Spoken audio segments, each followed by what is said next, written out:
आज आपण थंडीसाठी खास बनवली जाणारी डिंकवडी किंवा गुळपापडीची रेसिपी पाहतोय। ही डिंकवडी खुसखुशीत होते आणि तोंडात टाकताच विरघळणारी अशी तयार होते। डिंकाचे लाडू करायला ऑप्शन म्हणून ही डिंकवडी आपण बनवू शकतो। या डिंकवडीमध्ये एक जिन्नस असा वापरला आहे की ज्यामुळे ही डिंकवडी अगदी मार्केट मधल्या मिठाई सारखी लागते। रोज एक वडी खाल्ली तर शरीरामध्ये ताकद नक्कीच येईल। तर अशी ही सुंदर खुसखुशीत डिंकवडी कशी करायची ते आपण पाहूयात। नमस्कार, मी श्रावणीज होम किचन मध्ये तुमचं मनापासून स्वागत। आजची रेसिपी जर तुम्हाला आवडली तर व्हिडिओला एक लाईक, शेअर आणि सबस्क्राईब नक्की करा। चला तर मग रेसिपी पाहू। तर डिंकवडी करण्यासाठी आधी एक वाटी सुकं खोबरं, बदाम आणि काजू घेतलेत। दोन्ही पण अर्धी वाटी म्हणजे प्रत्येकी 20-20 असे बदाम आणि काजू घेतलेले आहेत।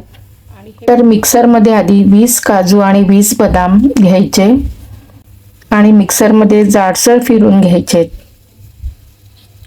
हे अशा पद्धतीने जाडसर फिरून घेतले आहेत।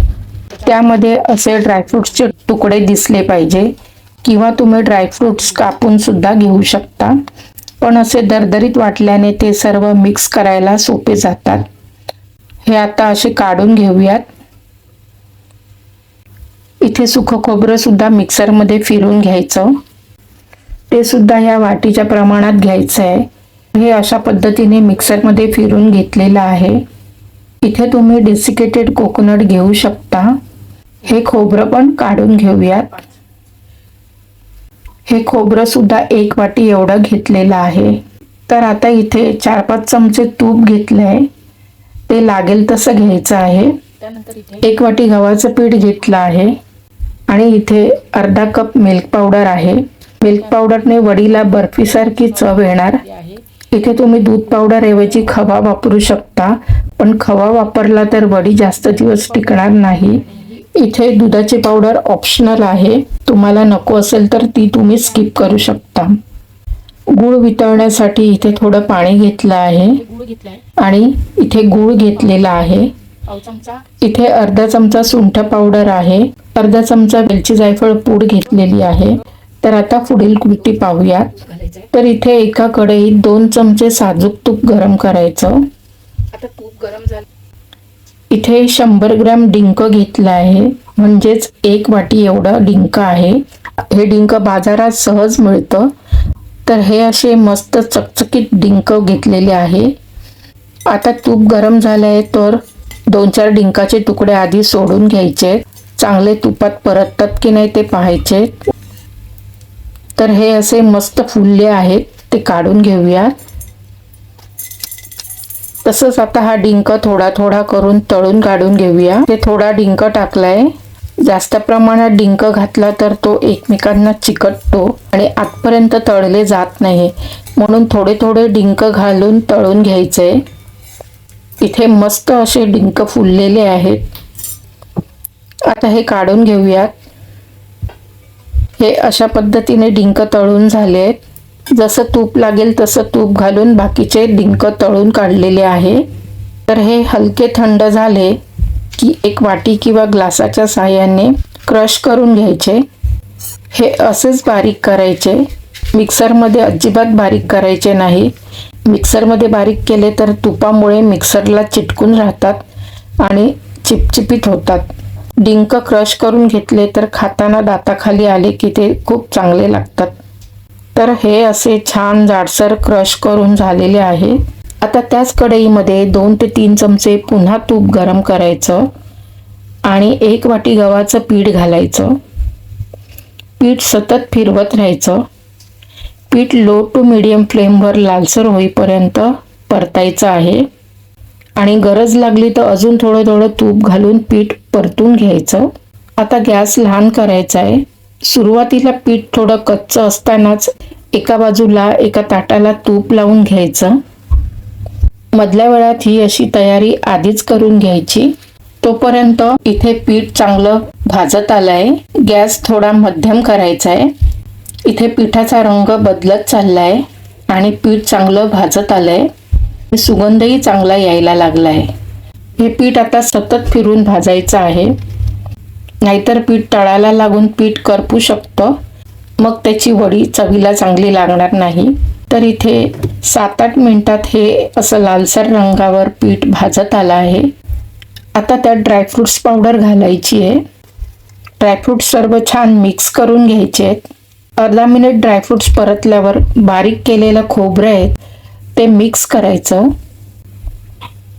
खोबरं बारीक करून तुपावर भाजलं की लवकर भाजलं जातं आणि ड्रायफ्रुट्स पावडर सुद्धा लवकर भाजली जाते.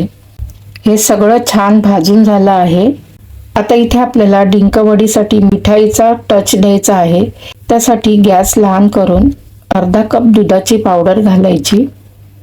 दुधाच्या पावडरने वडीला मिठाईसारखी चव येणार.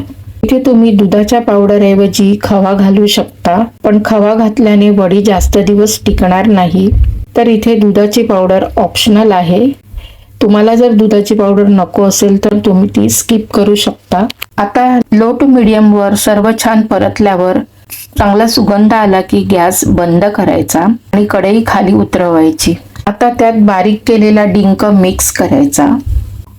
थोडे तळलेल्या डिंकाचे तुकडे सजावटीसाठी आधीच काढून ठेवले होते. आता हे सर्व एकत्रित छान मिक्स करायचं. त्यात अर्धा चमचा वेलची जायफळ पूड घालायची, अर्धा चमचा सुंठ पावडर घालायचं. आता थंडी आहे म्हणून सुंठ सर्दीसाठी खूप फायदेशीर आहे, त्यासाठी इथे सुंठ वापरला आहे. आता हे मिश्रण सर्व मापून घ्यायचं, म्हणजे जेवढं मिश्रण होईल त्याच्या दीडपट आपल्याला गूळ घ्यायचा आहे. तर इथे ह्या मोठ्या वाटीच्या मापाने मिश्रण भरून घेतलं आहे. तर ह्या वाटीप्रमाणे 2 मोठी वाटी मिश्रण तयार आहे. इथे ऑर्गॅनिक गूळ घेतला आहे आणि थोडं पिवळं गूळ घेतलेलं आहे. इथे तुम्ही फक्त ऑर्गॅनिक गूळ घेतलं तरी सुद्धा चालेल. माझ्याकडे हे गूळ थोडं राहिलं होतं ते मी त्यात ऍड केलंय. 1.5 वाटी एवढं गूळ घ्यायचं, किंवा जास्त गोड हवं असेल तर अजून तुम्ही गूळ ऍड करू शकता. तर आता गॅस पेटवून पॅन गरम करायचा. त्यात 3 चमचे साधं पाणी घ्यायचंय. गूळ वितळायला ठेवायचा आहे. मी इथे 1.5 वाटीला थोडं गूळ कमी घेतलं आहे, कारण आपण दूध पावडर वापरली आहे. दुधाची गोडी मिश्रणात उतरणार म्हणून गूळ थोडं कमी घेतलं आहे. तर हे गूळ मध्यम आचेवर वितळायचं आहे. 1 ते 1.5 मिनिटात गूळ वितळत आला आहे. गूळ बारीक करून घेतलं की लवकर वितळणार. इथे गुळाचा पाक करायचा नाहीये, तर फक्त गूळ वितळून घ्यायचा आहे. ते हे अशा पद्धतीने गूळ वितळलं आहे. कडेने थोडासा फेस यायला लागला आणि गूळ हे अशा पद्धतीने पातळ झालं की गॅस बंद करायचा आणि लगेचच हे मिश्रण वितळलेल्या गुळामध्ये मिक्स करायचं. कढई गॅसवरून खाली काढूनच गूळ मिक्स करायचा. चालू गॅसवर जर गूळ मिक्स केलं तर मिश्रण लगेच घट्ट होणार आणि त्याच्या वड्या कडक पडणार. तर हे मिश्रण लगेचच एकजीव करायचं आहे. हे पूर्ण एकजीव करून झाल्यावर तूप लावलेल्या ताटावर सर्व मिश्रण काढून घ्यायचं. सर्व मिश्रण काढून घेतल्यावर पेला किंवा ग्लासाच्या साहाय्याने थापून घ्यायचंय. इथे ग्लासाला थोडं तूप लावून मिश्रण चांगलं थापून घेतलंय. मिश्रण लगेच थापायला घ्यायचं. सजावटीसाठी कापलेल्या ड्रायफ्रुट्सचे तुकडे घालायचे. थोडे तळलेले डिंक बाजूला ठेवले होते ते सुद्धा वर सजवायचे आणि पुन्हा थापून मिश्रण सेट करायचं. सर्व सेट झालं की थोडा वेळ थंड करायला ठेवायचंय. थोडं थंड झालं की सुरीने एका रेषात शिरा काढायच्या, म्हणजे मिश्रण थंड झाल्या की वड्या एकसारख्या निघणार. तर ह्या अशा शिरा पाडलेल्या आहेत, ते थंड करायला ठेवूयात. तोपर्यंत उरलेलं मिश्रण आहे त्याचे छोटे छोटे लाडू करायचे. हे असे लहान आकाराचे लाडू सुद्धा तयार होतात. तर आपल्या वड्या आता थंड झाल्या आहेत, त्या काढून घ्यायच्या आहेत.